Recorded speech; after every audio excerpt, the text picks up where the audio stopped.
Maharana Pratap agro classes के online platform पे आप सभी का हार्दिक स्वागत है, अभिनंदन है।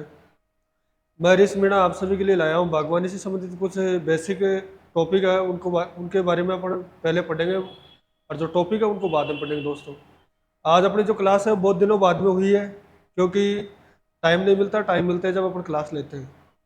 तो आज जो पढ़ेंगे दोस्तों वो देखो,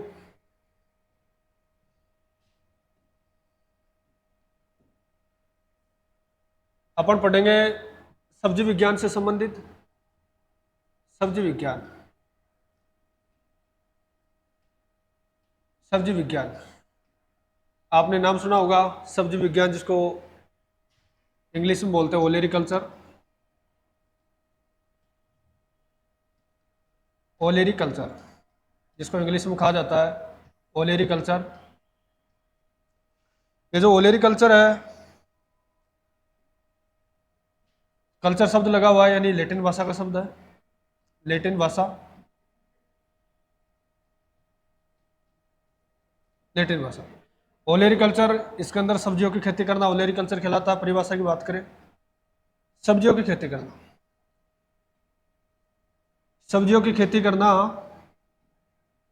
खेती करना यानी सब्जियों की खेती करना ओलेरिकल्चर कहलाता है। ओलेरिकल्चर एक लैटिन भाषा का शब्द है, आपको ध्यान रखना है। यदि ओलेरिकल्चर को अपन जैसे तोड़ के लिखे इंग्लिश के अंदर, ओलेरिकल्चर, ये जो ओलेरिकल्चर शब्द दिखाई दे रहा है आपको दोस्तों, इसको तोड़ के लिखे जैसे ओलेरी प्लस कल्चर। ये जो ओलेरी शब्द है, इन दोनों की मीनिंग अलग अलग है, कल्चर की अलग है, ओलेरी के अलग है। ओलेरी, जो ओलेरी है वो ओलेरी से बना है, और इस ओलेरीज का अर्थ होता है पोट अरब।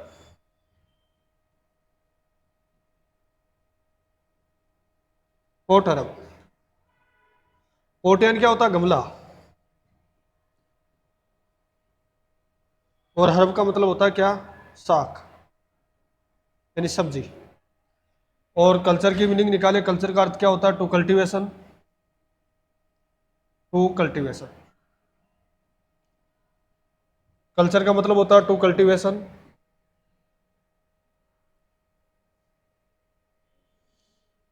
यानी जो टू कल्टीवेशन है, यदि इसको हिंदी में क्या लिखते हैं, यानी खेती करना।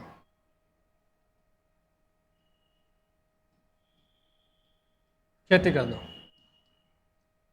यानी सब्जियों की खेती करना, गमलों में या गमला में या गमलों में सब्जियों की खेती करना या साग की खेती करना ओलेरिकल्चर कहलाता है। ओलेरिकल्चर एक लैटिन भाषा का शब्द है। इसके बारे में अपने सब्जियों के बारे में पढ़ेंगे। इसमें वो सब्जियां, जैसे अपन बात करें सोलेनेसी परिवार,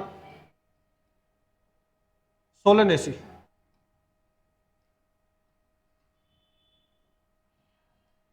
सोलेनेसी परिवार के अंदर कौन कौन सी वेजिटेबल आती है,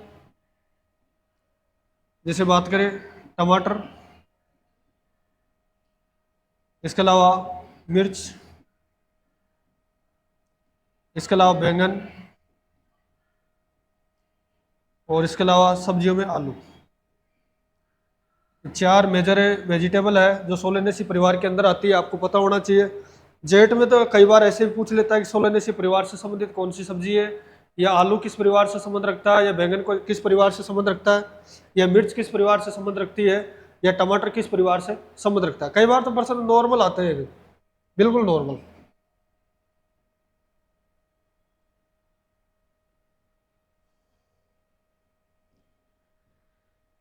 इसके अलावा देखें मालवेसी परिवार, मालवेसी परिवार, मालवेसी के अंदर अपने सब्जियों की बात करें तो यहाँ पर आती है दोस्तों भिंडी। मालवेसी के अंदर कौन आती है, भिंडी आती है, आपको ध्यान रखना, कई बार जेट में पूछा गया है। भिंडी जिसे लेडी फिंगर भी कहा जाता है, लेडी फिंगर यानी जो भिंडी होती है वो लेडीज की जो उंगली होती है, फिंगर होती है, 20 प्रकार की होती है, इसलिए इसको लेडी फिंगर, लेडी फिंगर के नाम से भी जानते हैं, और इसके अलावा इसको ओकरा के नाम से भी जानते हैं, ओकरा। यानी लेडी फिंगर या ओकरा किस परिवार में आती है, भिंडी किस परिवार से संबंध रखती है, तो आपको याद रखना है दोस्तों मालवेसी, मालवेसी परिवार।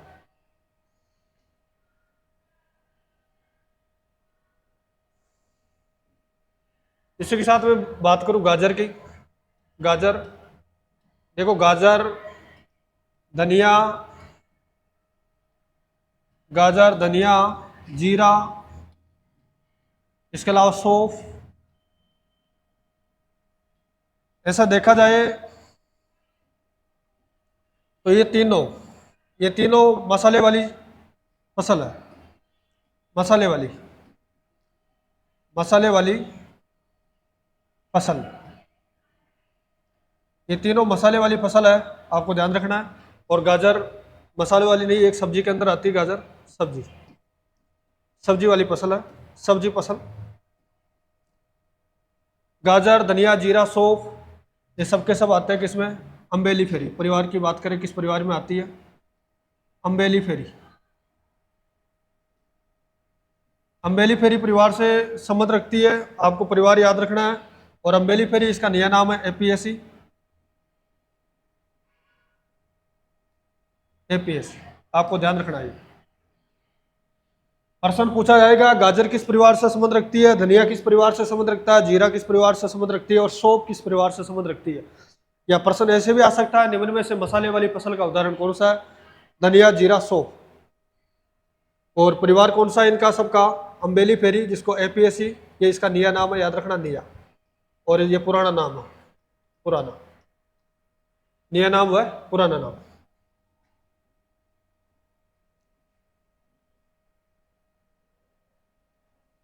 मसालों में अपन बात करें, मेथी।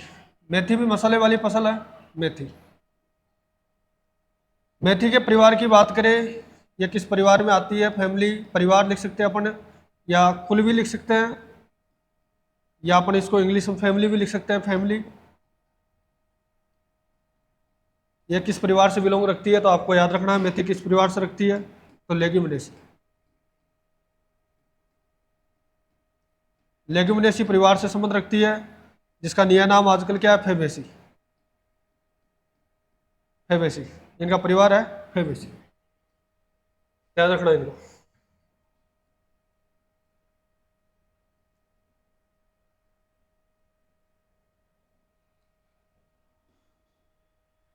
इसके अलावा मैं बात करूं, मूली। अब सभी को पता है, मूली सरसों के साथ बोते हैं, सरसों, यानी सरसों परिवार में आती है, याद रखना, सरसों परिवार। मूली किस परिवार में आती है? सरसों परिवार, यानी सरसों के साथ मूली की खेती होती है। और मूली आती है क्रेसीफेरी, क्रेसीफेरी। और क्रेसीफेरी का नया नाम है ब्रेसिकेसी, ब्रेसिकेसी, ये आपको ध्यान रखना, ब्रेसिकेसी, ब्रेसिकेसी। क्रेसीफेरी परिवार के अंदर आती है कौन? मूली, ये आपको ध्यान रखना है।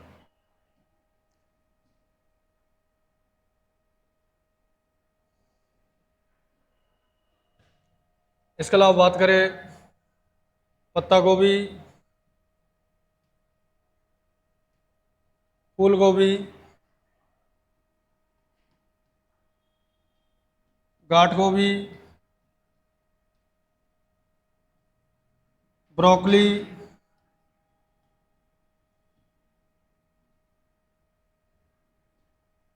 ब्रोकली, इसके अलावा केल, इसके अलावा बात करें स्प्राउट,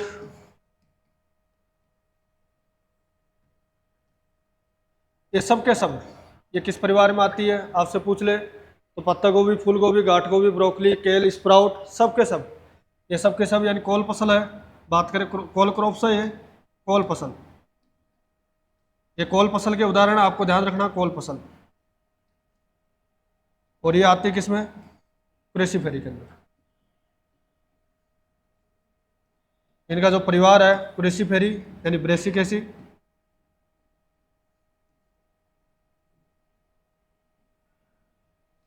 क्रेसीफेरी या ब्रेसिकेसी। और जितनी भी कॉल फसलें होती है उनके लिए बात करें, इनकी जलवायु की बात करें, जलवायु, क्लाइमेट की बात करें, जलवायु की बात करें, तो इनके लिए ठंडी जलवायु चाहिए, ठंडी। यानी सर्दियों में विंटर सीजन क्रॉप होती है, कॉल क्रॉप्स सर्दियों में उगाई जाती है, मुख्यतः सर्दियों में। सर्दियों में उगाई जाती है, ध्यान रखना, मुख्यतः सर्दियों के अंदर उगाई जाती है कोल क्रॉप्स।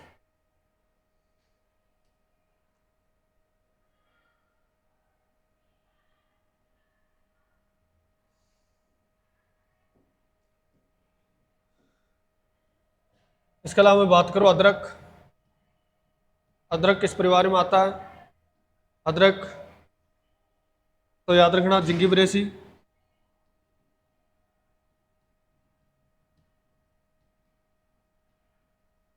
जिंगिबरेसी परिवार से संबंधित रखती है, याद रखना परिवार है ये इसका। जिंजिबर ऑफिशिनलिस इसका वानस्पतिक नाम है, वानस्पतिक वर्गीकरण पढ़ेंगे जब इन सबका वानस्पतिक नाम लिखेंगे। इसके अलावा बात करें कुकुरबिटेसी परिवार,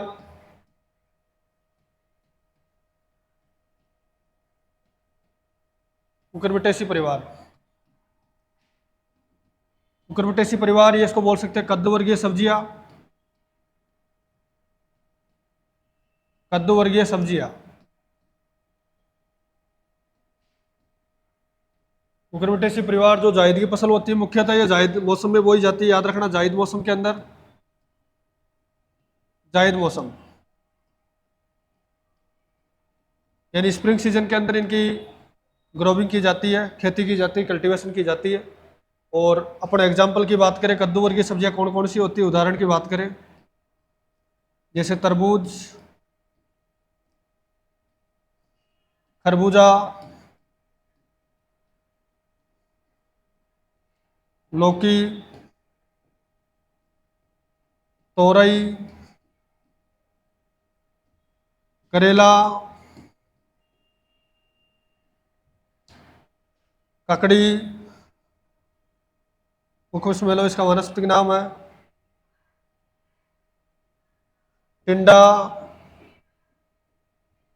आदि। ये सब के सब जो सब्जियां हैं इनमें फल भी है, सबके सब कुकुरबिटेसी परिवार से बिलोंग रखती है, आपको ध्यान रखना है कुकुरबिटेसी परिवार से बिलोंग रखती है। ये सब्जियों के परिवार से संबंधित चर्चा चल रही है, ये आपको याद रखना, बेसिक चल रहा है अभी, याद रखना बिल्कुल बेसिक। इसके अलावा अपन बात करें जैसे जहरीले पदार्थों की बात करें, जहरीले पदार्थ या जहरीले तत्व, इनसे संबंधित बात करें, जहरीले तत्वों से संबंधित बात करें, जैसे पहली बात टमाटर, टमाटर के अंदर जहरीला तत्व कौन सा होता है? कई बार एग्जाम में पूछा, टमाटर को इंग्लिश में टोमेटो बोलते हैं, और उस टोमेटो से आप याद रखना टोमेटाइन, आपको याद रखना है टोमेटाइन,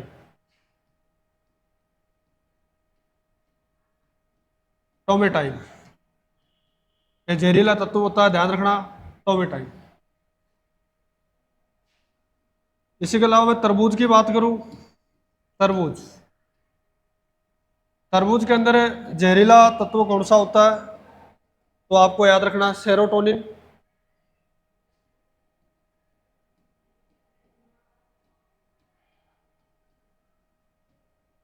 सेरोटोनिन। तरबूज के अंदर जहरीला तत्व कौन सा होता है? सेरोटोनिन। इसी प्रकार से मैं बात करूं आलू,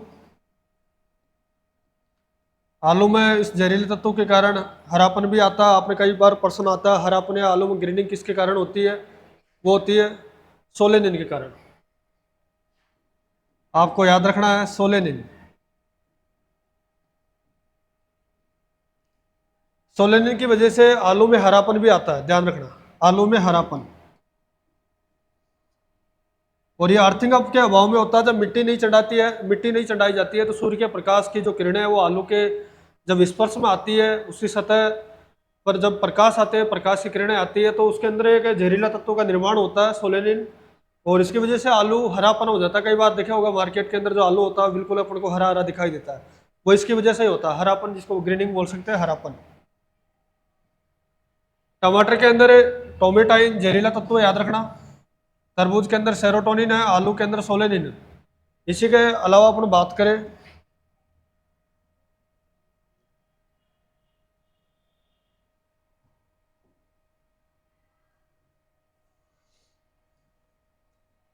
बैंगन की बात करूं, बैंगन, बैंगन में जहरीला तत्व कौन सा होता है? बैंगन।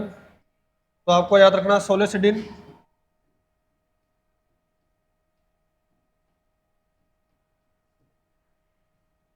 बैंगनी में जो जहरीला तत्व होता है वो होता है सोलेसिडिन, ये आपको ध्यान रखना है, सोलेसिडिन। बैंगनी में जो जहरीला तत्व होता है वो कौन सा होता है? सोलेसिडिन, ये आपको ध्यान रखना है, सोलेसिडिन। ये मेजर है, इनको आप याद रखना, मेजर है सबके सब एग्जाम के लिए, कई बार एग्जाम में पूछा गया है, एग्जाम की दृष्टि से मेजर है ये।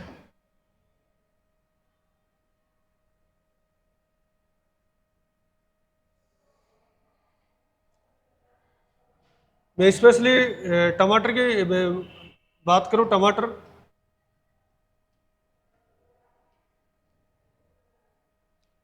टमाटर की बात करें, टमाटर में जो टमाटर का जो लाल रंग होता है, लाल रंग,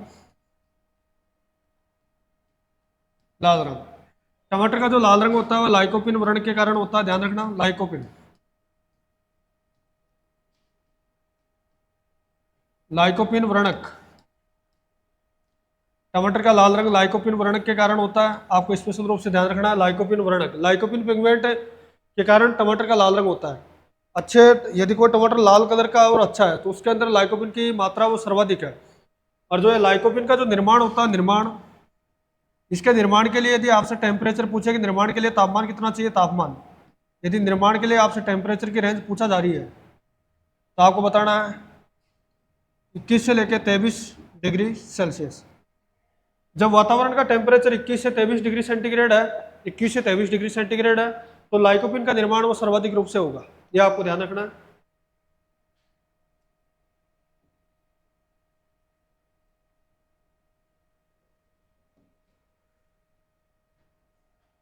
और वातावरण यदि ये वातावरण का टेम्परेचर, यही टेम्परेचर की रेंज मान के चलो 30 डिग्री सेल्सियस से ऊपर पहुंच जाए, 30 डिग्री सेल्सियस से ऊपर, यदि वातावरण का टेम्परेचर 30 डिग्री सेंटीग्रेड से ऊपर हो गया तो टमाटर का जो रंग है, यानी जो टमाटर का जो रंग है, ना तो टमाटर लाल होगा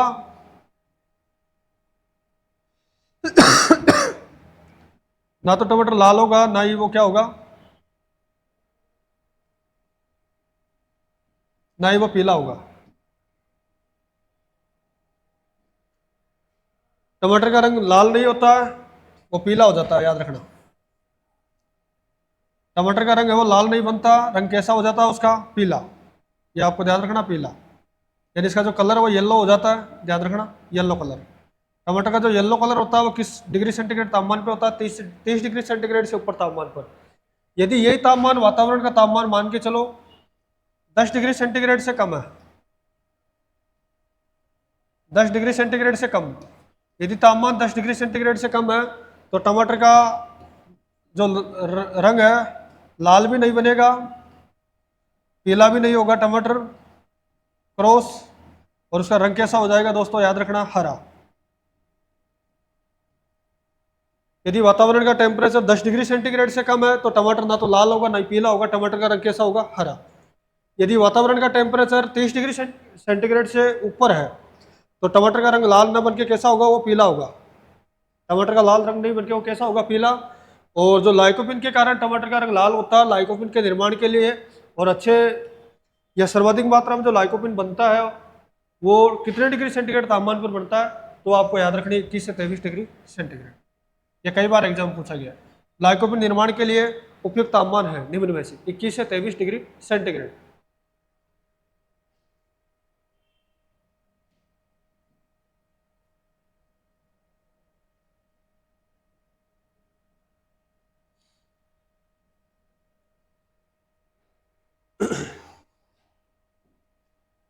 टमाटर के अंदर एक एंजाइम पाया जाता है, एंजाइम,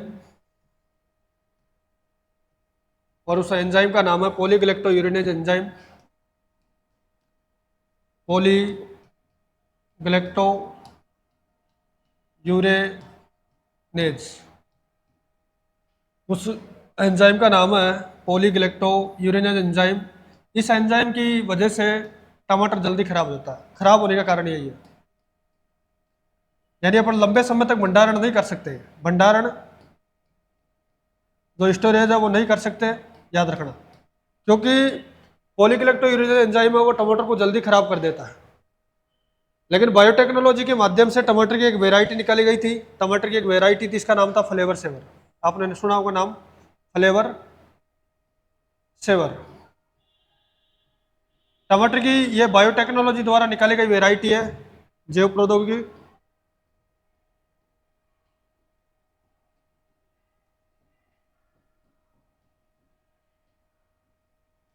यानी फर्स्ट जो बायोटेक्नोलॉजी द्वारा जो निकाली गई जो वेराइटी थी वो यही थी। आपसे पूछ ले कि टमाटर की प्रथम बायोटेक्नोलॉजी द्वारा निकाली गई वेराइटी कौन सी है, तो आपको ध्यान रखना है कौन सी है, वो थी फ्लेवर सेवर। फ्लेवर सेवर जो वेराइटी थी वो बायोटेक्नोलॉजी द्वारा निकाली गई वेराइटी थी, ये आपको ध्यान रखना है।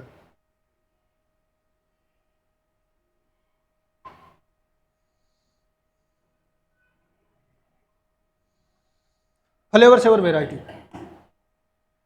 जो जो ये वेराइटी थी, फ्लेवर सेवर वेराइटी थी, इसके अंदर बायोटेक्नोलॉजी ने क्या किया,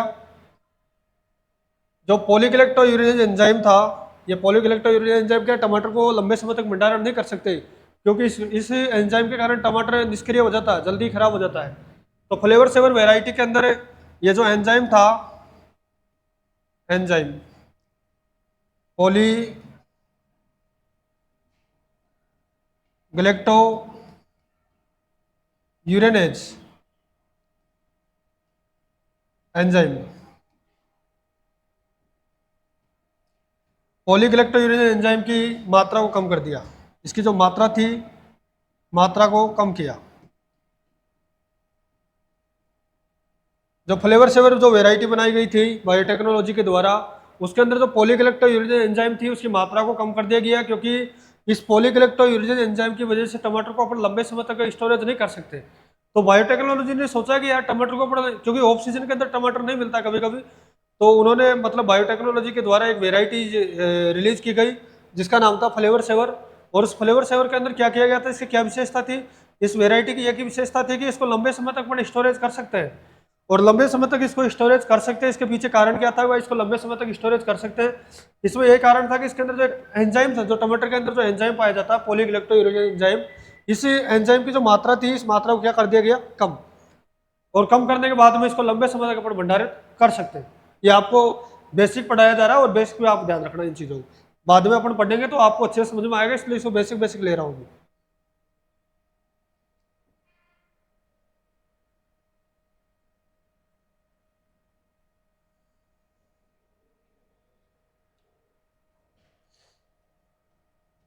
और जो टमाटर का जो पौधा होता है,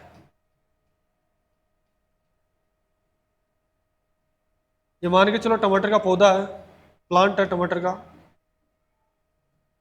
यानी वर्दी के आधार पे,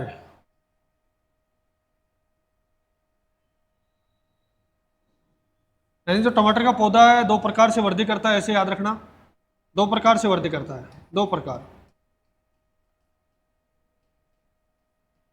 दो प्रकार से वृद्धि करता है।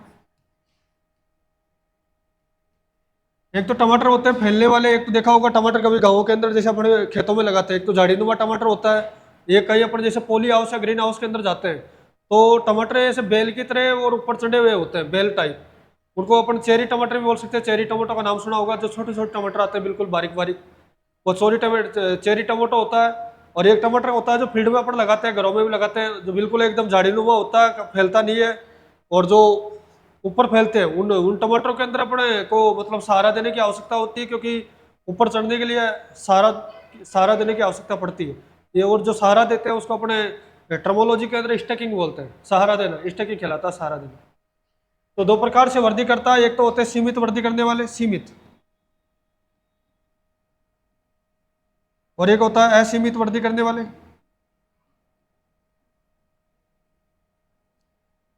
सीमित और असीमित। जो सीमित वृद्धि करता है,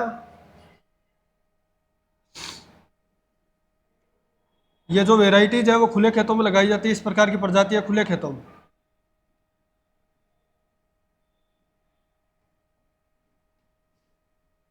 इस प्रकार की जो प्रजातियां होती है वो खुले जो ओपन फील्ड होता है उनके अंदर लगाई जाती है, जबकि जो असीमित वृद्धि होती है उनको ग्रीन हाउस या पॉली हाउस के अंदर लगाया जाता है। ग्रीन हाउस या पॉली हाउस। इस प्रकार की जो भी प्रजातियां होती है वो ग्रीन हाउस या पॉली हाउस के अंदर लगाई जाती है और असीमित वृद्धि करने वाली जो भी टमाटर होते हैं उनको सहारा दिया जाता है। इनमें सहारा देने की प्रक्रिया अपनाई जाती है और सहारा देना या देना क्या कहलाता है, आपको याद रखना, स्टेकिंग। सहारा देना क्या कहलाता है, स्टेकिंग। कई बार पूछा गया कि स्टेकिंग की जो प्रक्रिया अपनाई जाती है वो टमाटर की किस प्रकार की प्रजातियों में अपनाई जाती है, तो असीमित वृद्धि करने वाले जितने भी टमाटर होते हैं उनके अंदर स्टेकिंग प्रक्रिया अपनाई जाती है, ये आपको ध्यान रखना है। बेसिक है, इसलिए जब इन टमाटर को अच्छे से पढ़ेंगे तो इनके बारे में और भी विशेषता होती है वो लिखवाई जाएगी।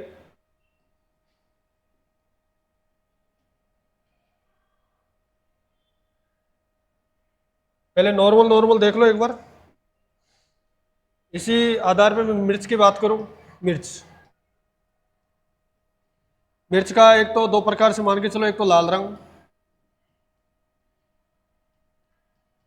और मिर्च में तीखापन। तीखापन भी लिख सकते हैं अपन, चरपराहट भी लिख सकते हैं, चरपराहट। जब अपनी आंखों में चरपराहट जाता है, तीखापन जाता है आंख के अंदर, ये मान के चलो कोई भी चरपरा गया या चरपराहट गया तो अपन को दिखाई नहीं देता। जो देखते हैं उसको बोलते हैं ना इंग्लिश में सीन, ऐसे बोलते हैं सीन करना, देखना। तो इसका अपन को चरपराहट को याद रखना, कैप्सेसिन।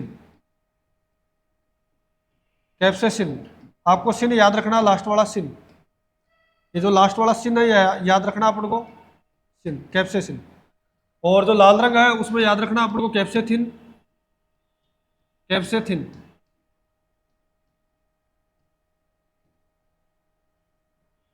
कैप्सेथिन, इसमें कैप्सेथिन याद रखना और इसमें कैप्सेसिन याद रखना है। और इसके अंदर जो एक और अवयव पाया जाता है, ओलियोरेजिन। ओलियोरेजिन की वजह से इसमें कड़वापन होता है, याद रखना, ओलियोरेजिन। और इस ओलियोरेजिन के कारण मेथी में भी कड़वापन होता है, ध्यान रखना। जो मेथी में कड़वापन, मेथी में जो कड़वापन होता है वो ओलियोरेजिन की वजह से होता है। ये मिर्च के अंदर भी पाया जाता है और मेथी के अंदर भी पाया जाता है, आपको ध्यान रखना है, ओलियोरेजिन।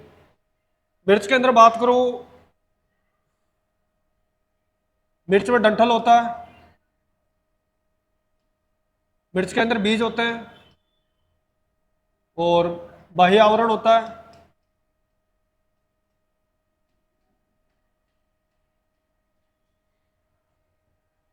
जो डंठल होते हैं ये होते हैं 6%, और बीज होता है इसमें 54%। बीज की मात्रा सर्वाधिक होती है 54%। और ये कितने हो गए, 60, बचा कितना, 40। इसमें 40% बाह्य आवरण होता है इसका, ध्यान रखना इस चीज में। कई बार पूछ लेता है कि जो मिर्च होती है उसमें डंठल का कितना परसेंट होता है, तो बीज की मात्रा कितनी होती है वो परसेंटेज के अंदर। और बाह्य आवरण जिसको अपन बोल सकते हैं पेरिकारप, बाह्य आवरण इसको बोल सकते हैं क्या, पेरिकारप। पेरिकारप ये कितना परसेंट होता है, तो आपको याद रखना 40%। 40, 54 और 6, टोटल कितना परसेंट हो गया, 100%। ये आपको ध्यान रखना है।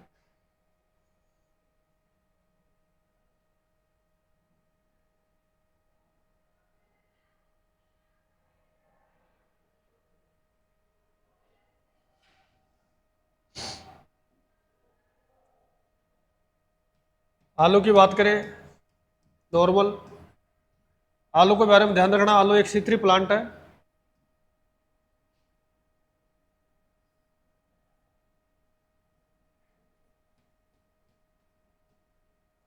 सीथरी प्लांट, आलू एक तने का रूपांतरण भाग है, तने का रूपांतरण।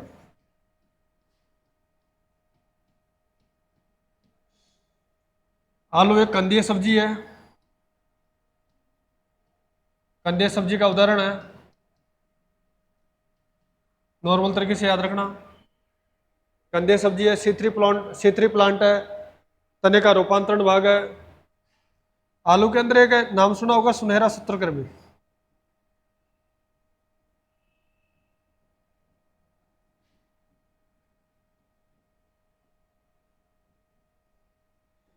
ये इसको बोलते हैं golden nematode.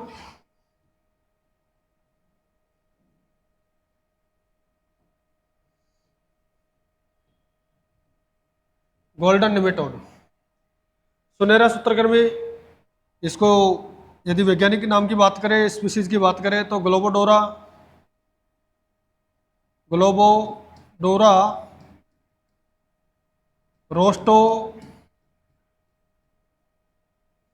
Rosto chinensis,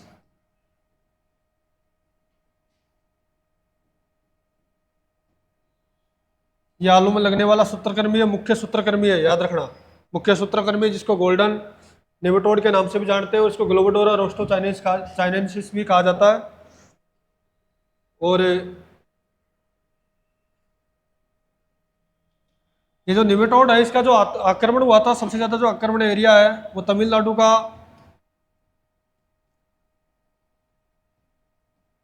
Tamil Nadu की नीलगिरी पहाड़ी,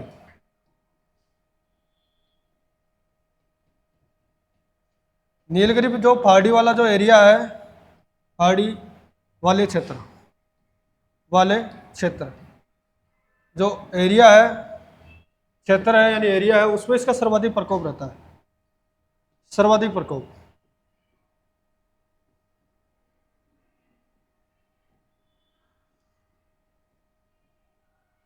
इसका जो सुनहरा सूत्रकृमि या गोल्डन निमेटोड है, इसका जो सबसे ज्यादा जो इफेक्टेड एरिया है वो तमिलनाडु का नीलगिरी पहाड़ी है। ये आपको ध्यान रखना, कई बार एग्जाम में पूछा गया है। ये मेरे हिसाब से एग्रीकल्चर सुपरवाइजर 2018 के अंदर भी पूछा गया प्रश्न है।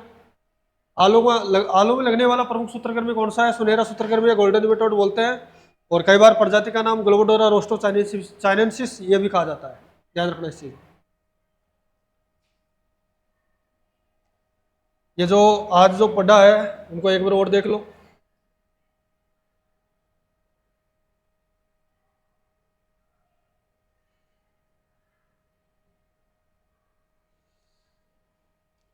आलू के बारे में बताया, आलू एक कंदीय सब्जी है। देखो दोस्तों, आप सोच रहे होंगे सर अपन को अपन थोड़ा थोड़ा पढ़ा रहे हैं, मतलब ये बेसिक है।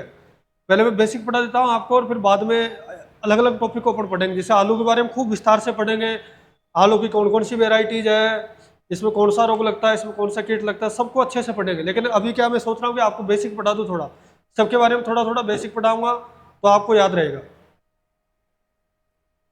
देखो, आलू एक कंदीय सब्जी है, सीतरी प्लांट है, तने का रूपांतरण भाग है। आलू में लगने वाला जो प्रमुख सूत्रकृमि है सुनहरा सूत्रकृमि या गोल्डन निमेटोड है, जिसको ग्लोबोडोरा रोस्टो चाइनेंसिस इसके नाम से भी जाना जाता है। और तमिलनाडु की नीलगिरी पहाड़ी में इस सूत्रकृमि का जो प्रभाव है या प्रभावित एरिया, सबसे ज्यादा प्रभावित एरिया यही है। इसके अलावा मैंने मिर्च के बारे में आपको थोड़ा बहुत बताया था। मिर्च का जो लाल रंग होता है, मिर्च का जो लाल रंग होता है वो कैप्सिसिन के कारण होता है। और जो मिर्च में जो तीखापन या चरपराहट की बात करें तो ये कैप्सिसिन के कारण होता है, यानी आंखों में जब चरपराहट जाता है तो सिन यानी देखना बंद हो जाता है, यानी कैप्सिसिन। और मिर्च के अंदर ओलियोरेजिन भी पाया जाता है, जिसके कारण थोड़ा बहुत कड़वापन होता है। और मेथी में जो कड़वापन होता है वो ओलियोरेजिन की वजह से होता है। मिर्च के अंदर डंठल कितना परसेंट होता है? 6%। बीज की मात्रा कितनी परसेंट होती है? 54%। और इसमें जो बाह्य आवरण होता है यानी बाह्य छिलका, यानी इसको पेरिकार्प बोल सकते हैं इंग्लिश के अंदर, इसका जो परसेंटेज एरिया होता है वो 40% होता है। टमाटर का जो पौधा होता है वो दो प्रकार से वृद्धि करता है, यानी एक तो सीमित वृद्धि करने वाले जो टमाटर होते हैं उनको खुले खेतों में लगाया जाता है, ओपन फील्ड के अंदर। और ये जो पौधा होता है वो झाड़ीनुमा होता है, ये भी याद रखना आप। और असीमित वृद्धि करने वाले जो भी टमाटर होते हैं उनको ग्रीन हाउस या पॉली हाउस के अंदर लगाया जाता है। और ये टमाटर होते हैं वो बेल के रूप में ऊपर चढ़ते हैं, इनको सहारा देने की आवश्यकता होती है। और प्रोडक्शन भी सबसे ज्यादा इनका ही होता है। और असीमित वृद्धि करने वाले टमाटर के अंदर रोग और कीट इनका प्रकोप कम होता है, क्योंकि इसके अंदर सॉइल बोर्न जो डिजीज होती है उनका प्रभाव कम होता है, क्योंकि जो पौधा होता है उसको ऊपर चढ़ा दिया जाता है, नीचे सॉइल के संपर्क में नहीं आता। जबकि जो सीमित वृद्धि करने वाले जो टमाटर होते हैं वो फील्ड के संपर्क में आते हैं, तो फील्ड के संपर्क में आने से क्या है, ज्यादा इंसेक्ट और डिजीज का प्रभाव ज्यादा रहता है उनके ऊपर आने का। इसके अलावा टमाटर में देखा था अपन ने, टमाटर की जो एक बायोटेक्नोलॉजी के द्वारा एक वेराइटीज निकाली गई थी जैव प्रौद्योगिकी द्वारा, जिसका नाम था फ्लेवर सेवर। क्योंकि टमाटर के अंदर एक एंजाइम पाया जाता है पॉलीग्लैक्टो यूरिनेज एंजाइम। ये जो पॉलीग्लैक्टो जो यूरिनेज एंजाइम है, इस एंजाइम की वजह से टमाटर को अपन लंबे समय तक सुरक्षित नहीं रख सकते या अपन लंबे समय तक इसको स्टोरेज नहीं कर सकते, क्योंकि इस एंजाइम की वजह से टमाटर खराब हो जाता है। इसलिए बायोटेक्नोलॉजी ने एक वेराइटीज निकाली जिसका नाम था फ्लेवर सेवर। इस वेराइटीज के अंदर उन्होंने क्या किया, जो एंजाइम था पॉलीग्लैक्टो यूरिनेज एंजाइम, इस एंजाइम की मात्रा को कम कर दिया। और कम कर दिया तो कम करने से क्या हुआ कि अपनी इस जो ये फ्लेवर से जो वेराइटीज है इसके जो टमाटर उसको लंबे समय तक अपनी स्टोरेज कर सकते हैं। ये आपको ध्यान रखना है थोड़ा बहुत। टमाटर का लाल रंग किसके कारण होता है या किस पिगमेंट के कारण इसके टमाटर का लाल रंग होता है, आपको याद रखना है लाइकोपिन। लाइकोपिन। और जो लाइकोपिन का जो निर्माण या निर्माण के लिए जो तापमान चाहिए, तापमान की जो रेंज चाहिए वातावरण में, यदि वातावरण का तापमान 21 से 23 डिग्री सेंटीग्रेड है तो टमाटर में का जो रंग है वो अच्छा लाल होगा, क्योंकि लाइकोपिन का जो निर्माण है वो सबसे ज्यादा होगा। यदि वातावरण का टेम्परेचर 30 डिग्री सेंटीग्रेड से ऊपर पहुंच गया तो टमाटर का रंग है वो लाल नहीं होगा, टमाटर का जो रंग है वो पीला हो जाएगा, क्योंकि लाइकोपिन का निर्माण नहीं होगा उसके अंदर कैरोटीन का निर्माण हो जाएगा और कैरोटीन निर्माण होने के कारण पीला रंग हो जाएगा इसका। और यदि वातावरण का टेम्परेचर 10 डिग्री सेंटीग्रेड है तो टमाटर का ना तो लाल होगा ना पीला होगा, टमाटर एकदम ऐसा लगेगा जैसे कच्चा टमाटर, हरा। टमाटर पक भी जाएगा, लेकिन टमाटर पक जाएगा पूर्ण रूप से, लेकिन टमाटर का जो रंग है वो चेंज नहीं होगा, बिल्कुल एकदम प्राकृतिक कलर होगा उसका, एकदम हरा।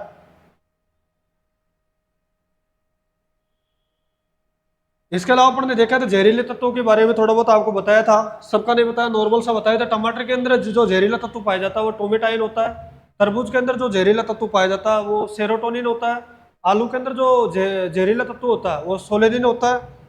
और आलू में जो सोलेनिन बनता है वो मतलब सूर्य के प्रकाश के कारण बनता है। जब अपना अर्थिंग अप की जो प्रक्रिया है वो नहीं करते, यानी मिट्टी चंडाई जाती है, आलू हो गन्ना हो मूंगफली हो उनके अंदर मिट्टी चंडाई जाती है। आलू के अंदर बुआई के 40 दिन बाद, जैसे आज आपने बुआई कर दी तो 40 दिन बाद में मिट्टी चढ़ाने की क्रिया अपनाई जाती है। यदि आप आलू के अंदर मिट्टी नहीं चढ़ाओगे, जो आलू क्या मेड के ऊपर बोई जाती है, जो कूड होता है कूड के ऊपर आलू की बुआई की जाती है। जब वो पानी के कारण क्या होता है, जब अपन उसके अंदर पानी देते हैं तो धीरे धीरे मिट्टी क्या कि दूर हो जाती है। इसकी वजह से जो आलू बाहर दिखने अपन को दिखाई देता है, जब सूर्य का प्रकाश आता है उसके ऊपर तो उसके अंदर एक जहरीला तत्व सोलेनिन उसका निर्माण हो जाता है, और उसकी वजह से जो आलू है वो ग्रीनिंग हो जाता है, आलू के अंदर हरापन। बैगन के अंदर सोलेसिडिन होता है, आपको ध्यान रखना है।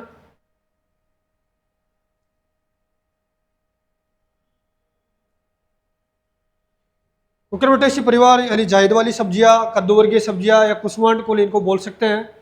कद्दू वर्गीय सब्जियां मुख्य रूप से जायद मौसम के अंदर लगाई जाती है, और ये जो जितनी भी सब्जियां हैं इनको गर्म जलवायु की आवश्यकता होती है, जैसे तरबूज, खरबूज, लौकी, तोरई, करेला, ककड़ी, टिंडा, ये सब की सब इन सभी सब्जियों को गर्म जलवायु की आवश्यकता होती है। और इनको कद्दू वर्गीय सब्जियों भी कहा जाता है। इनका जो परिवार है वो कुकुरबिटेसी परिवार है। अदरक, कई बार पूछा गया कि अदरक जिंजिबरेसी ओपिसनेलिस इसका वानस्पतिक नाम है, यह कौन से परिवार में आती है, तो आपको याद रखना जिंजिबरेसी या जिंजिबरेसी परिवार के अंदर आती है, जिंजिबरेसी परिवार से संबंध रखती है, आपको ध्यान रखना है। इसके अलावा अपन बात करें फूल गोभी, पत्ता गोभी, गांठ गोभी, ब्रोकली, केल, स्प्राउट, ये सब के सब कोल क्रॉप्स है।